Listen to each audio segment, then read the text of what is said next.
myself Hi to the same everyone, people. and welcome back to NAB 2025. We're always very excited. I'm sure Haley said it every time she's interviewed. I know I've said it every time I've interviewed. Not only are we excited because it's NAB and it's the most fabulous time of the year to hang out with all of our favorite friends, but I get to interview people like Mr. Cody Baker, who is a fantastic senior colorist at Company 3. Is that correct? Right. And I love Company 3. Great. I have worked with Jenny Montgomery out of New York. Great. She's amazing. Yes. And so when I saw that you were also Company 3, I couldn't wait to talk to you because, like, I feel like we're in the family together a little, right? Yeah, no, for sure. We all know each other, and we've all sort of worked alongside each other at one point or another. So yeah, it is a big family. Yeah. How's it going? You first time at NAB? This is That's my first crazy. NAB, and yeah, there's so many cool things that I want to touch everything. So Yeah, it's been exciting. Good. Yeah. Okay, senior colorist at Company 3. What does that mean? What's a senior colorist? Well, part of it is experience. Part of it is what you're bringing in. I mean, we have like a junior colorist would be someone who maybe doesn't sit with clients as often. They might be someone who's prepping the projects, maybe doing a first pass. Got it. According to looks set by the senior. The senior is the one overseeing everything, and they're usually the ones with the connections with the clients. So yeah, just usually the ones who are more comfortable managing the whole production on the color side. How did you get into Company 3 specifically? Were you ever an independent colorist or on your own before going there? So yeah, I probably have a bit of a unique story because I went to college for cinematography, really. That's what I wanted to do. I went to LA. I thought for sure I was going to be a DP. Totally, right. Work got slow, and then I took a job at Company 3 because a friend recommended, hey, I can get you in here. For sure. Doing dailies at night. And I was like, I don't know, what is Company 3? What is that? And I thought for sure I was going to leave after 2 weeks, but I ended up learning how integral color correction was to the final image. And I realized, oh, this is actually where I can have more impact than I might on, whatever sets that I'd be shooting on. Yeah.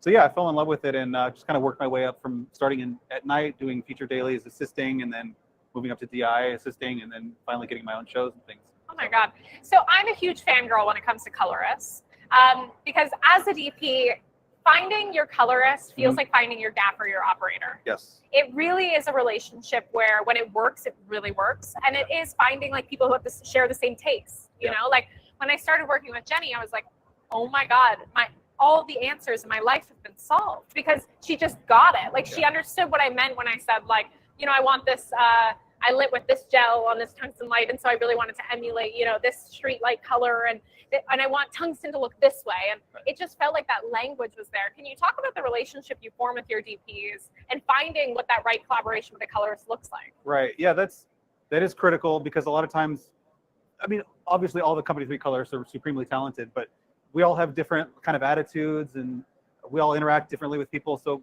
not only is it about finding someone who's really good at what they do, that's a big part of collaboration, but it's also finding someone who communicates the same way that you do. Yeah. Right? You got to be speaking the same language. So I do find that, the people that come back are the ones that you can kind of predict what they're asking before they really say it. Yeah. And that's the DPs love about me, I guess, on the jobs that we work on is, at least on the first pass, I'll go ahead and go through and iron out a lot of the things that they're probably already worried about without them asking. So that when we sit together, they're just looking at the big picture and they're like, oh yeah. Only the creative. The creative stuff, right? They don't have to worry about the technical. Of course I couldn't flag that ceiling down.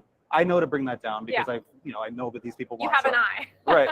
So it helps to be able to, in a sense, read their mind, but it's also, you have to establish the same sort of vocabulary. And that can be important in setting up a new relationship with a new DP or someone that you haven't worked with before.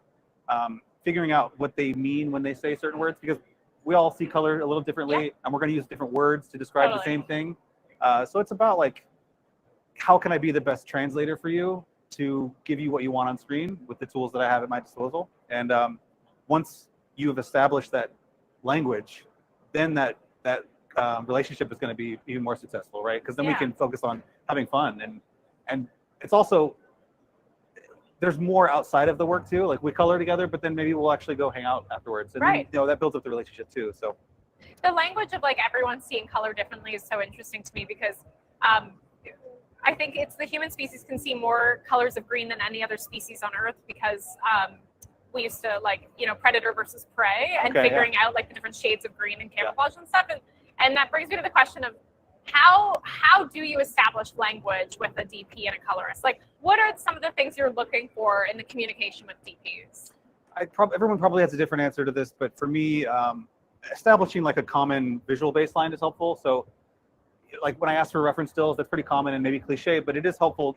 I like that you rolled your eyes at your own. Well, like you're like, oh, the reference. the I know reference I have stills, to say I know. references. Everyone yeah. sets up references, but even Yeah. before you start shooting, you Yeah. want to set up a lookbook. Totally. You may not land there when you actually light it and shoot it, but it's a guideline, right? It's something that you're sort of aiming for, or it's something that you like. There's some texture or aesthetic of that still that you like, and that's what you're trying to replicate.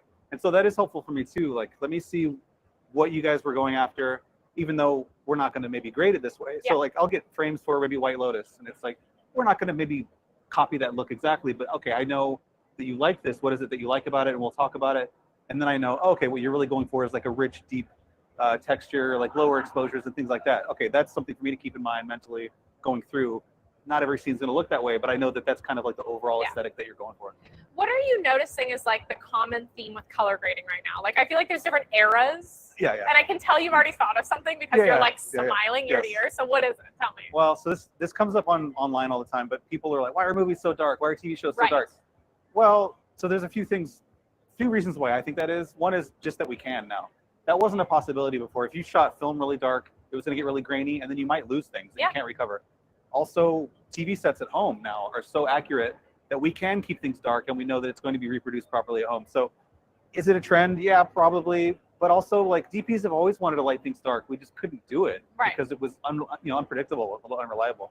So that's one trend. I don't know. I don't think it's a bad thing, though. I think that's just going to be, if you have to put an era on right now, that's probably what we're going to look back on and say, like, what's the craziest thing someone's asked you to do? Or like something that you just really didn't expect? Well, I mean, didn't expect. Someone sent me a YouTube link once on how to use Resolve to turn things black and white. And I was like, okay, I get At what point in your career was this? I mean, I had been doing it a while. Yeah. So it's like, I know what they wanted. They wanted to just say, like, make it black and white using this method. But you didn't have to send me the link. So that was kind of a weird thing. Why that method? Were they trying to achieve something like similar like to how you would shoot with like a red filter in front of a exactly. Just mixing the colors. Yeah, instead of overall desaturation, they wanted to use RGB mixer, which is like, that's how I would do it anyway. Like, that would have been my default. A link on how to use a software. Which it goes back to the communication thing. Totally. If you already have this vocabulary with someone, a lot of times we're now working together not just because I can give you exactly what you want. We're working together because you want to see what I can give you, right? So it's like, I see that's your reference, but a lot of times people will say, but show me something. Right. Give me something new, and then we'll see, because we may not like it, we might like it, and then maybe that branches off and we go in a new direction. So how do you handle mental health and your eyesight as a colorist? Yeah. Well, it's gotten tougher now that HDR is around. Oh my God, I didn't even think about that. Yeah, we're staring at brighter screens all the time. But I kind of use that jokingly as a technological problem. But really, we're still grading things overall, like average, the same brightness that we always were. We're just now able to let specular highlights and things go brighter when we want to. So a show like Star Trek Strange New Worlds, that's a show where, like, when we're in space and there's a big explosion, like, yes, we can embrace HDR, make it brighter. But if you look at the interior character scenes, like all those exposures, we're still making the same that we would have in SDR anyway, because that's kind of like aesthetically where we want it to land. So are you having to get like more nits, like brighter monitors in your suites? Yeah, we all, I think almost throughout all of Company 3, we have a Sony X300, which is a 1000 nit monitor. And how often do you have to calibrate them? They do it pretty regularly. Yeah. Wow. Yeah, we have a lot of them, and they're all set up the same way. So, I mean, we have a whole team of engineers who go through and check all that stuff. So, yeah, they're calibrated fairly regularly, from what I know. How do you decide, like, if you wanted to be a color, like if someone wanted to be a colorist and they're listening right now, how do you decide to go freelance, independent, versus joining a larger company? Yeah, it's tough. Someone asked me this recently, and he already had a really good body of work sort of on his own. And he was wondering, like, should I go to a big facility and maybe start as an assist? And I don't know, that's a tough call, because I know my path to where I am now might not be replicatable now. Just because when I started, there weren't a lot of assists who wanted to become colorists. They were like kind of content being really good at being assistants. Yeah. Whereas I was like, no, I want to get in there and I want to manipulate the image and sit with people and collaborate and all that stuff. Nowadays, the assists that we have are all super motivated and they all want to be colorists in their own right. And so, like, eventually they need to be able to branch out and explore their own clients and relationships and stuff. So it's tough for someone who is maybe older that has experience. I don't know that I would say jumping in at a bigger facility is going to work unless you jump in as a colorist. Because going freelance now is so much easier than it was 15 years ago. I mean, Resolve is free now. You can do it at home. Totally. And we're giving away 2 studio licenses today, so Yes. you can really unlock it. Yeah. So, that's the biggest difference now in the color landscape than when I started pre-Resolve, where you had to be at a major facility to even have access to that gear. I mean, the alternative was like Final Cut Pro, the 3 little sliders, which I could never make look good, Oh, God. I remember when I started, and you probably were the same, I was on iMovie, and it was just like one like brightness thing and one contrast. Right, Yeah, that's yeah. it, yeah. And I just remember, it looked so gross. Yeah, I'm like, why does this look like movies? It was almost like adding like double compression instead of actually editing that image. Yeah. What is like resources for directors, filmmakers who maybe haven't worked with a colorist yet, or would like to learn more about how to work in the brain of color? What would you recommend them explore, or references you would give them to watch? Oh, like movies to watch to learn TV, color? like whatever, yeah. God, it's crazy because I feel like almost every show nowadays is really well done on a cinematic level. So Severance, Tom Poole. Yeah. Beautiful show. So many shows are excellent and beautiful in their own way that it's hard to pick one as a guide. I mean, really, you got to sit in the room and you've got to work with people. I think that's where you really explore what is possible and what's not possible. Because watching a show, it's like, oh, that looks great, but you don't know what kind of work went into making that look great. And a lot of times it's really good DPs, right? Yeah. And that's and really good colorists. Really good colorists, of course. Yeah. But yeah, one of the jokes was, how do you become a good colorist? It's like, we'll make friends with really good DPs. Yeah. It makes your job a lot easier. It really does. But no, there's a lot of stuff that nowadays, even because DPs have access to Resolve and they've been experienced using it themselves, now they'll light things certain ways on set, knowing I know I can fix this certain thing in post, and so or I know I can bring it down, So knowing those kind of limitations, I think is helpful for even someone who's not going to color but wants to shoot. I think it's good to educate, and it's also helpful. I don't know how many colorists go on set, but I think it is probably quite a few actually coming through. But I think it is valuable to know like what it takes to light a scene. Yeah. To know what can and can't be fixed in post as well. Do you hate power windowing? No, I do it all the time, every really? shot. Yeah. I remember when I was working with Jenny on my feature, she was so fantastic, and I remember we did, because we had low budget, and she accommodated that. It was so nice with Nick, and we got into like the onlining and stuff, and or not onlining, right before, but we like did the we did it virtually. She did a pass, and then we had like 1 hour where we just went through everything. Okay. Like, she really helped us out.